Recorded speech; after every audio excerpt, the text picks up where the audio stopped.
مصلحا ومجددا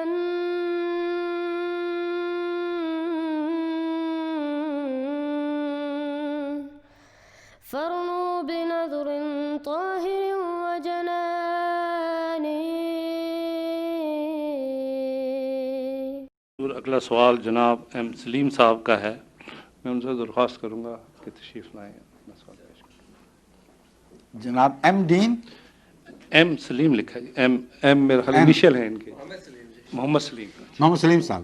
اچھا جی، میں تو یہاں پہ ایک گیسٹ کے طور پہ آیا تھا، تو پہلے آیا تھا کیا مطلب؟ ابھی بھی گیسٹ ہے ماشاءاللہ. ہاں فرمائیے. کوئی آدھا گھنٹہ ہو گیا. اچھا جی جناب، بات یہ ہے کہ میں مسلمان ہوں، احمدی مسلمان نہیں ہوں. ٹھیک ہے. تو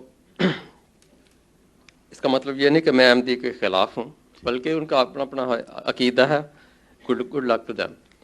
ایک کویشچن ہے، دو کویشچن میری تو کر دیں شوق سے. اچھا، پہلا کویشچن تو یہ ہے جو بڑا سمپل سا ہے کہ آپ کے جو احمدی فرقہ ہے اور جو دوسرا جو احمدی فرقہ نہیں ہے، اس میں بیسکلی کیا فرق ہے؟ کیونکہ اگر فرق ہے تو دو جماعتیں بنی ہوئی ہیں نا. بالکل صحیح فرمایا. اچھا، ایک نہ ہو جائے پہلے سمپل سوال کا جواب دے دوں، پھر چلو پیچیدہ سوال بعد میں کر لینا. چلو دونوں سوال کٹھے ہوئے بھیج چلیں ٹھیک ہے. اچھا، دوسرا سوال یہ ہے کہ ہم بھی نماز پڑھتے ہیں اور آپ بھی پڑھتے ہیں. کیا آپ کی نماز میں اور ہماری نماز میں کوئی فرق ہے؟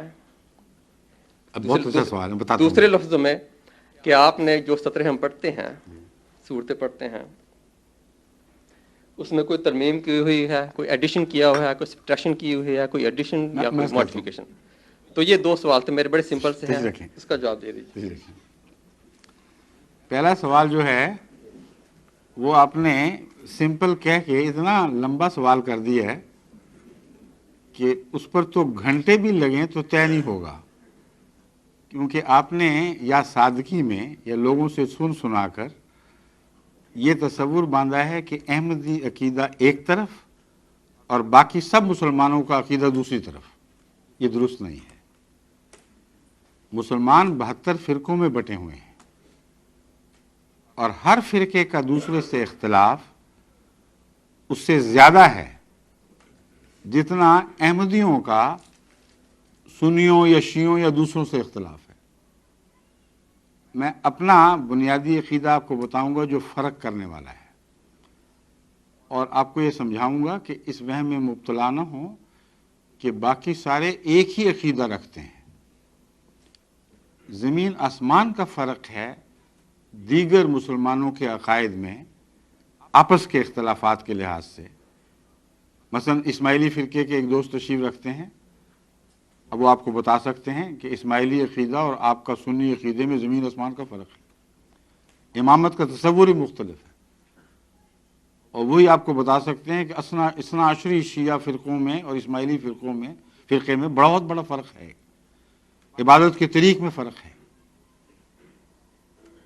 مسجدوں کی بناوٹ میں فرق ہے، مسجد میں کون سی تصویر لٹکی ہوتی ہے جس سے جا کے مناجات کی جاتی ہیں. تو یہ میں صرف ان کو الگ امتیازی طور پر پیش نہیں کر رہا، اس لیے کہ بیٹھے ہوئے ہیں، آپ ان سے الگ بات جا کے پوچھ لیں، یہی بات آپ کو بتائیں گے. تو پہلا تو آپ کا سوال غلط تاثر پیدا کرتا ہے. احمدی اور دیگر مسلمانوں میں ایسا فرق نہیں ہے کہ باقی سب متحد اور ایک جیسے عقیدوں پر قائم ہوں اور احمدی ہی مختلف عقیدہ رکھتے ہوں. اب احمدی فرق کیا ہے جو سب کے درمیان اور احمدیوں کے درمیان تفریق کر دیتا ہے؟ یہ بات ہے. وہ صرف یہ فرق ہے کہ ہم مانتے ہیں کہ جس امام کو خدا نے بھیجنا تھا، جس کا وعدہ فرمایا تھا، وہ آ چکا ہے، وہ ظاہر ہو چکا ہے، اور تم لوگ انتظار میں بیٹھے ہو. اس کو پہچان نہیں سکے یا ضد اور تعصب کی وجہ سے اس کا انکار کر بیٹھے ہو. اور دوسرا بنیادی فرق یہ ہے کہ عیسیٰ علیہ الصلوۃ والسلام فوت ہو چکے ہیں، زندہ آسمان پر نہیں بیٹھے ہوئے. ان کا انتظار کر کے اپنے مستقبل کو مزید برباد نہ کرو. آسمان سے کوئی نہیں اترے گا، جس نے آنا تھا وہ آ گیا ہے. یہی عیسیٰ ہے، یعنی مانوی طور پر یہی مہدی ہے، اس کو مانو تو تمہارا بھلا ہے، اور اسلام کے اندر جو افتراق ہے اس کو مٹانے کا یہی ایک حل ہے کہ خدا کی طرف سے آئے ہوئے کو مان جاؤ اور ہر فرقے سے نکل کر اس کے گرد اکٹھے ہو۔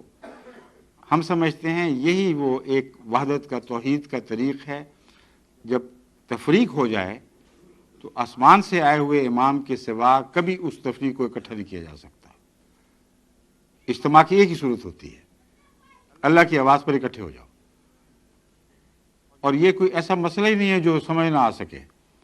حضرت عیسیٰ علیہ السلام تشریف لائے، امت موسوی 72 فرقوں میں بٹی ہوئی تھی۔ آپ نے کوئی ایسا فارمولہ نہیں پیش کیا کہ 72 فرقوں کے اختلاف مٹا جما کے ایک جھولی میں ڈال دیا گیا ہو۔ آپ نے جو فارمولہ پیش کیا اس کو سب نے رد کر دیا، آپ کی امامت سے منکر ہو بیٹھے۔ اور وہ پہلی بار ہے کہ امت موسوی اس زمانے میں ایک چیز پر اکٹھی ہو گئی ہو، اس سے پہلے کبھی اکٹھی نہیں ہوئی تھی۔ قرآن کریم ان کے اختلافات، افتراق کا کثرت سے ذکر فرماتا ہے۔ پھٹ گئے ان کے دل، وہ ایک دوسرے سے جدا ہو گئے۔ اکٹھے ہوئے تو کس بات پر ہوئے؟ الکفر ملت واحدہ، امام وقت کے انکار پر جو پھٹی ہوئی قومیں وہ بھی اکٹھی ہو جایا کرتی ہیں۔ بس آج جو سوال اٹھا ہے وہ اس غلط فہمی کی وجہ سے اٹھا ہے۔ امت محمدیہ تو بڑے لمبے عرصے سے بڑھتی چلی آ رہی ہے۔ احمدیت کو سرے دست بھول جائیں، وہابی، سنی، بریلوی، شیعہ اور اثنا عشری اور اسماعیلی اور پھر علوی وغیرہ وغیرہ اختلافات تو اتنے شدید اور کثرت سے رہے ہیں کہ مسلسل آپس میں لڑائیاں رہی ہیں، خونریزیاں رہی ہیں، مسجدیں مسمار کی گئی ہیں، قتل و غارت ہوا، زندہ جلا دیا گیا اختلافات پر۔ تو آج جو اکٹھا آپ کو نظر آ رہا ہے وہ صرف حضرت مرزا صاحب کے انکار کا اکٹھ ہے، اس کے سوا کوئی اکٹھ نہیں۔ آپ ان سے پوچھیں کہ اچھا ہمیں ایک وہ تو عقیدے بتاؤ جس پہ تم سب اکٹھے ہو، پھر آپ کو سمجھ آ جائے گی۔ اکٹھے ہیں ہی نہیں۔ ہر مسجد شروع میں ایک دن میں رمضان شروع ہونے کی قائل تھی، عید آئی تو پھٹ گئے اسی وقت۔ ایک مہینہ نہیں صبر کر سکے اتحاد پر۔ انہوں نے آپ کو کیا اتحاد کی تعلیم دے دی ہے؟ بس یہ بنیادی چیز ہے۔ جماعت احمدیہ اس فارمولے پر مسلمانوں کو اکٹھا کرنے کے لیے قائم فرمائی گئی جو ہمیشہ سے اللہ تعالیٰ کا فارمولہ ہے کہ جب لوگ پھٹ جائیں اور بٹ جائیں تو اللہ امام بھیجا کرتا ہے۔ اس امام کی شدید مخالفت ہوتی ہے، لیکن وہ مخالفت اس کو مار نہیں سکتی۔ یہ قطعی نشانی ہے۔ جھوٹے امام بھی آتے ہیں لیکن مٹ جاتے ہیں مخالفتوں میں۔ وہ ہر مخالفت کے بعد پہلے سے زیادہ طاقتور ہو کے نکلتا ہے۔ جتنا اس کو سکیڑنے کی کوشش کرو اتنا بڑھتا چلا جاتا ہے۔ یہ تاریخ جماعت احمدیہ کے حق میں ظاہر ہوئی ہے کہ نہیں، یہ دیکھ لیں آپ۔ اور جب سے ان علماء نے مخالفت شروع کی ہے اور اتحاد کیا ہے مخالفت پر، اس وقت سے ان مجاہدین کو پاکستان میں جہاں سب سے زیادہ مخالفت ہے، اللہ تعالیٰ نے کیا کیا برکتیں عطا فرمائی ہیں۔ کیا ملک پارا پارا نہیں ہو گیا؟ کیا ہر گلی دوسری گلی سے جدا نہیں ہو گئی؟ کیا عزتوں کا احترام کلیتاً اٹھ نہیں گیا؟ کیا رمضان میں گینگ ریپ کے واقعات نہیں ہوئے؟ کیا بچوں کی زندگی کا امن اٹھ نہیں اٹھا؟ کیا اغوا کے واقعات بڑھ نہیں گئے؟ ڈاکہ، چوری، قتل و غارت، دھماکے، بندوق کی نالی پر لوٹ لینا، یہ کیا گھر گھر روزمرہ ہونے والے واقعات نہیں ہیں؟ خدا یہ انعام دیا کرتا ہے اپنے نیک مجاہد بندوں کو۔ بس جب سے احمدیت کی مخالفت میں پاکستان کے علماء نے خصوصیت کے ساتھ گٹھ جوڑ کیا ہے، اس دن سے آج تک کی تاریخ کا مطالعہ کر لیں اور پہلے کی دیکھ لیں، زمین و آسمان کا فرق پڑ چکا ہے۔ سیاست پھٹ گئی، صوبے جدا جدا ہو گئے، لوگوں کے دل پھٹ گئے، ظلم اور سفاکی کا دورہ ہو گیا، عدالتوں سے انصاف اٹھ گئے۔ اب یہ خدا اپنے نیک پاک بندوں کو جو اس کی خاطر جہاد کرتے ہیں ایسا اجر تو نہیں دیا کرتا. کبھی سنا ہے آپ نے کہ خدا نے ایسا اجر دیا ہو؟ تو اگر ہم جھوٹے ہیں تو یہ پکے جھوٹے ہیں، کیونکہ ان کے ساتھ خدا نے جھوٹوں والا سلوک کر کے دکھا دیا ہے جو کبھی بھی سچوں کے ساتھ نہیں کیا. اور ہمارا کیا حال ہے؟ جب سے ہمیں انہوں نے اسلام سے باہر نکال کر پھینکنے کی کوشش کی ہے، جماعت احمدیہ کو اتنی تیزی سے دنیا میں ترقی نصیب ہوئی ہے کہ پہلے جو 100 سال میں نہیں ہوتی تھی وہ ایک سال میں ہونے لگ گئی ہے. گزشتہ سال اللہ تعالیٰ کے فضل کے ساتھ جلسہ سالانہ پر جو ٹیلی ویژن کے ذریعے میں نے بیعتیں لی تھیں ایک سال کی 16 لاکھ تھی. اب بتائیں ایک دن میں 16 لاکھ بیعتیں سال بھر کی مگر اکٹھی ایک دن میں ہوئی ہیں.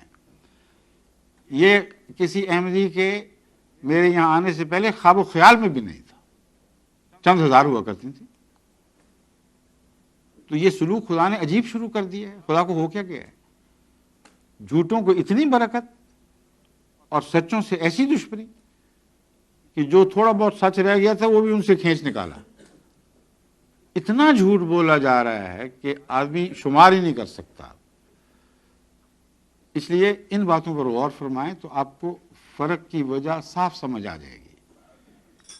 ہم ایک امام کو ماننے کی وجہ سے امت سے جدا کیے گئے اور اس امام کی مخالفت کی بنا پر یہ اکٹھے ہوئے. آپس کے عقیدے کے اتفاق کی وجہ سے اکٹھے نہیں ہوئے. آج تک اسی طرح ہے. جو وہابی عقیدہ تھا اب بھی وہابی عقیدہ ہے، جو شیعہ عقیدہ تھا اب بھی شیعہ عقیدہ ہے.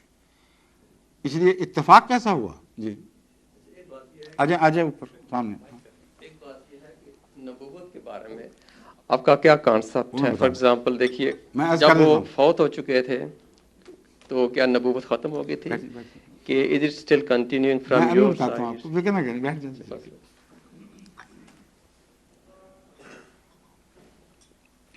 میں نے اپنے جواب میں 2 باتیں کہی تھیں. ایک، امام آ گیا ہے ہم نے پہچان لیا. دوسرا، عیسیٰ علیہ السلام فوت ہو گئے. ٹھیک ہے نا؟ نبوت کا ذکر نہیں کیا. کیوں نہیں کیا میں آپ کو بتاتا ہوں. اس لیے کہ نبوت کے بارے میں ہمارا اختلاف ہے ہی نہیں. یہ سارے مولوی جھوٹا پروپیگنڈا کر رہے ہیں. اس کی وجہ یہ ہے، آپ ان سے پوچھ کے دیکھ لیں، کسی مسجد میں چلے جائیں، آپ ان سے پوچھیں کہ حضرت صلی اللہ علیہ وآلہ وسلم کے بعد کیا دنیا میں کبھی کوئی نیا یا پرانا نبی کہیں نہیں آئے گا؟ رسول اللہ علیہ وسلم کے وصال کے بعد کیا دنیا میں کسی خطے میں کہیں بھی نہ کوئی نیا نبی آئے گا نہ کوئی پرانا نبی آئے گا؟ یہ بتاؤ. وہ کہیں گے نہیں، پرانا آ سکتا ہے، نیا نہیں آ سکتا. محمد رسول اللہ سے پہلے کا نبی دوبارہ آ سکتا ہے. یہی ان کی بدنیتی ہے جس کی وجہ سے عیسیٰ کو زندہ بنایا ہوا ہے. اب ان سے آپ پوچھیں کہ تم تو کہتے تھے امت محمد رسول اللہ صلی اللہ علیہ وسلم پر نبوت ختم ہو گئی، تو اب کہتے ہو پرانا نبی دوبارہ آئے گا. اگر ضرورت نہیں تھی نبوت کی تو لایا کیوں جائے گا؟ وہ کہیں گے اسی لیے تو زندہ رکھا ہوا ہے کہ رسول اللہ علیہ وسلم کے آنے سے نبوت تو ختم ہو گئی، نبوت کی ضرورت ختم نہیں ہوئی. یہ کسی معقول آدمی کو قابل قبول ہے ہی نہیں، کیونکہ اللہ تعالیٰ پر حملہ ہے، اس کی حکمت پر حملہ ہے. کوئی آدمی کہہ دے کہ روٹی کی ضرورت ہے، وہ روٹی کی سپلائی بند. اب یہ بڑا ظلم ہے. روٹی کی ضرورت ہے، سپلائی بند. کہتے نہیں ہم بیک ڈور سے لے آئیں گے، فکر نہ کرو. کوئی معقول بات ہے؟ بس فرق صرف یہ ہے، ہم کہتے ہیں ضرورت ہے، کہتے ہیں یہ بھی کہتے ہیں ضرورت ہے. ہم کہتے ہیں فرنٹ ڈور سے روٹی آئے گی، محمد رسول اللہ کی امت سے وہ پیدا ہوگا جس کو خدا تعالیٰ نبوت کی ضرورت پوری کرنے کے لیے امت محمدیہ میں بھیجے گا. یہ کہتے ہیں فرنٹ ڈور بند ہے، بیک ڈور سے ہوگی. پرانے نبی کو لایا جائے گا اور امت موسوی کے نبی کو امت محمدیہ کا نبی بنایا جائے گا. نبوت کا انکار ہے ہی نہیں. امت موسوی کے نبی کو امت محمدیہ کا نبی بنایا جائے گا. ہم کہتے ہیں امت محمدیہ کے غلام محمد کو امت محمدیہ کا نبی بنایا جائے گا. یہ فرق ہے. اس لیے ختم نبوت والا وہ عقیدہ بالکل جھوٹا پیش کیا جا رہا ہے. آپ اس کی تصدیق کر کے دیکھ لیں, ہر جگہ آپ کو یہ جواب ملے گا. اگر آپ کہیں گے کہ نبوت پرانا نبی بھی نہیں آ سکتا تو آپ کو کہیں گے تم کافر ہو, بھاگو یہاں سے. اور پاکستان میں ہو تو بھاگو نہیں, مار بھی پڑ سکتی ہے. شکریہ. If you have not yet subscribed, make sure to subscribe and click on the bell icon so you can get notifications for every new video. Also make sure to like and comment on the video and follow on Twitter and Instagram.